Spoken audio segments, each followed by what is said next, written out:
Olá, meu nome é Joyce, eu sou professora de Língua Portuguesa da Secretaria Municipal de Educação de Barretos. Seja bem-vinda, então, à videoaula de hoje, que nós vamos falar justamente da importância do narrador. Será que escolher o narrador é algo importante numa história? Será que realmente ele tem uma devida importância? É isso que nós vamos ver hoje, tá? Então, para a gente começar, aqui eu coloquei alguns autores para vocês. A gente tem autores muito conhecidos, como Carlos Drummond de Andrade, a Ana Maria Machado, o Lewis Carroll, né? E aí, são autores que vocês já conhecem das histórias, que vocês têm contato com o material de vocês. Mas, autor é a mesma coisa que narrador? Será que o autor e o narrador, eles são os mesmos? Será? Será que no livro, então, eu tenho a história do autor?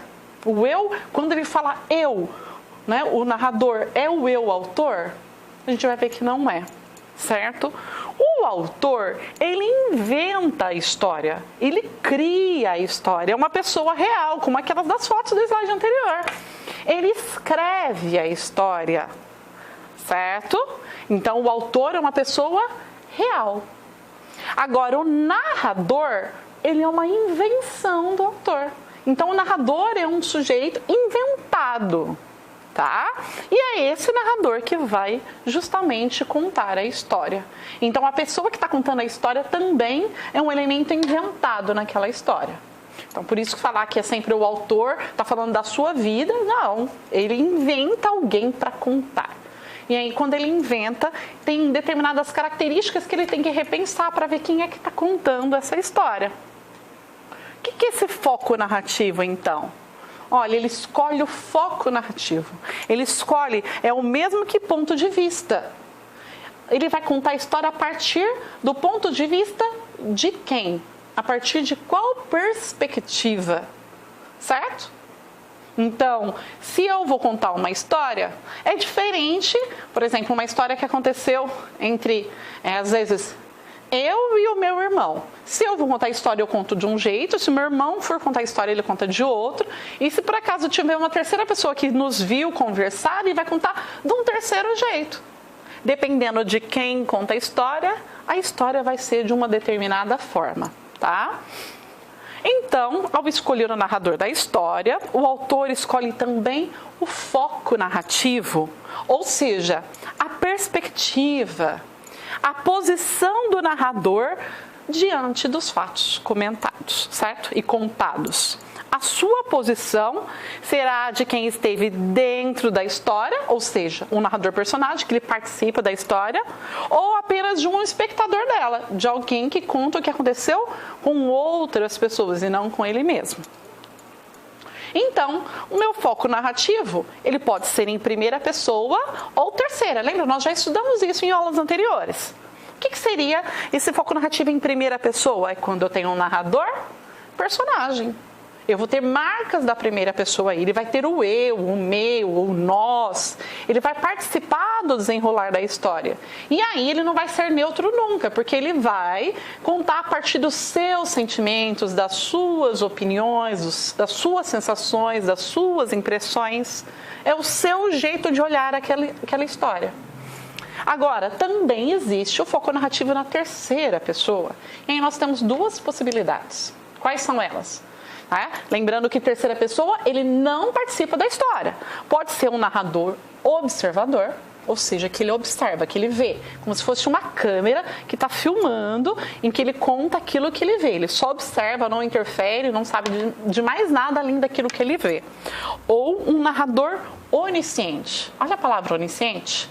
Onisciente, é aquele que sabe de tudo. Então, o narrador que sabe de tudo, ele vai saber dos pensamentos dos personagens, das suas sensações, dos seus sentimentos. Ele vai saber, às vezes, do que está acontecendo em outros lugares ao mesmo tempo. Então, seria um narrador que sabe de tudo. Entenderam?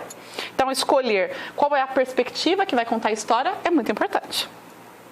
E aí, a gente vai ver um pouquinho uma história aí que se chama A Espada. Ela é do autor Luiz Fernando Veríssimo, um autor consagradíssimo da nossa literatura, que ele faz muitas crônicas, muitas histórias aí do dia a dia, ele publicava em jornais, e muitas vezes eram coletadas as histórias e viravam livros depois. Lembra o que é crônica? Crônica é aquela história que vai começar a partir de alguma coisa do seu dia a dia, de fatos comuns que acontecem em nossa vida. Então vamos lá, ela se chama A Espada. A espada é o título. Sempre é importante a gente imaginar. Se chama A Espada, vai falar do quê? Quando você achar um título numa história, você tem que aí tentar deduzir do que será que vai falar. Ah, tem que ter espada, professora. A espada. Vamos observar a imagem. Vamos fazer a leitura da imagem também? Quem que a gente vê? Ó, uma criança e um adulto. Provavelmente o pai. A gente tem caixas abertas, com laços, com fitas. A gente imagina que são presentes, né? Tem vários brinquedos dentro do armário, então a gente sabe que ele tem uma condição financeira razoável. E essa espada, será que... ela parece até ser de verdade. Será que ela é brinquedo? É um outro brinquedo? Não é? Isso vai ter a ver com a nossa história. Nós vamos responder essas perguntas justamente durante a leitura. Vamos lá? Então tá. Ó, uma família de classe média alta, ou seja, que tinha muitos recursos financeiros. Pai, mulher e um filho de 7 anos. Então, são esses os personagens. Ele está apresentando. Tinha o pai, a mãe e o filho de 7 anos. É a noite do dia em que o filho faz 7 anos. Então, foi o aniversário dele. A mãe recolhe os detritos da festa, os restos. Tudo que tinha lá, os restos da festa de aniversário, faz aquela bagunça. Então, a mãe está organizando. O pai ajuda o filho a guardar os presentes que ele ganhou dos amigos. Nota que o filho está quieto, mas pensa, é o cansaço. Afinal, ele passou o dia correndo de um lado para o outro, comendo cachorro quente, sorvete, brincando com os convidados por dentro e fora da casa. Ele tem que estar cansado. Quanto presente, hein, filho? O menino comenta. Não é cansativo o dia do aniversário? A gente brinca, pula, corre, ainda mais criança, só pensa em correr. E aí, realmente, ele achou que o menino que estava sério, né, calado, é porque ele estava cansado. Aí o menino fala, E esta espada? Mas que beleza! Esta eu não tinha visto. É justamente a espada. Ó, é o título e da imagem que nós vemos. Aí, então, o menino fala, pai, e as reticências? O que seriam essas reticências? Pensa, para que serve? Reticências, gente, porque o menino quer falar uma coisa, mas parece que ele está anunciando que ele tem mais coisas para dizer. E como pesa? Parece uma espada de verdade. É de metal mesmo. Quem foi que deu? E o menino diz, era sobre isso que eu queria falar com você. O pai estranha a seriedade do filho. Nunca o viu assim. Nunca viu garoto nenhum de 7 anos tão sério assim, né? Solene assim, coisa estranha. O filho tira a espada da mão do pai e diz, olha só o que o garoto vai falar. Pai, eu sou o Thunder Boy. Thunder Boy? Né? Garoto trovão. Muito bem, meu filho, muito bem, né? Agora vamos para a cama? Então o pai não deu muita bola, né? Falou que não é um super-herói, o pai falou, tá bom. Espere, esta espada estava escrito, eu a receberia quando fizesse 7 anos. O pai se controla para não rir. Mais uma história, mais uma criança brincando de ser herói. Pelo menos a leitura de história em quadrinhos está ajudando a gramática do guri, do menino. Eu a receberia, porque geralmente as crianças falam, eu recebi ela, né? Eu receberia ela, então o garoto ele usa uma versão mais formal. Eu a receberia, né? O guri continua. Hoje ela veio, é um sinal. Devo assumir o meu destino. A espada passa a um novo Thunder Boy a cada geração. Tem sido assim desde que ela caiu do céu, no vale sagrado de Bentael, há 7.000 anos.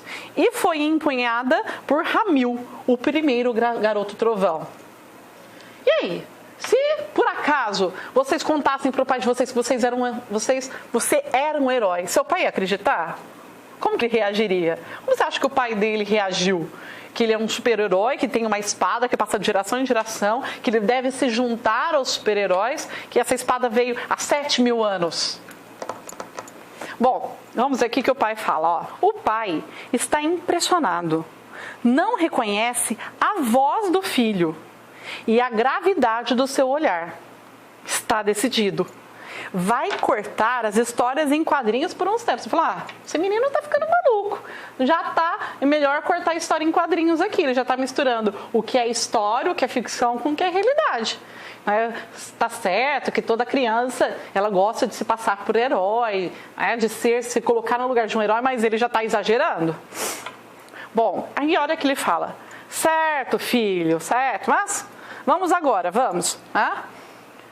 E o menino continua, então, ele fala, vou ter de sair de casa, quero que você explique à mamãe.